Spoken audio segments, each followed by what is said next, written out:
situation from a moral point of view. Not only from a political point of view, sino kaya mananalo, sino kaya ang masisira dito sa iskandalo, panibagong iskandalo na ito. Kung hindi dapat pag-isipan natin, moral ba yan? Na nasa mataas ng panunungkulan, magnanakaw ka ng limpak-limpak na pera? Hindi abot isipin ng isang pagkaraniwan na tao, magkano ang 500 million? I, for one, cannot contemplate how much that money is. Kaya pala, ganon ang ating politika.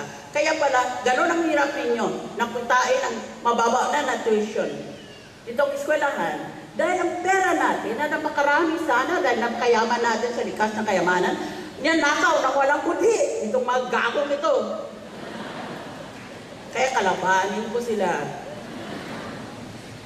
Mamatay man ako, umultuhin ko rin sila.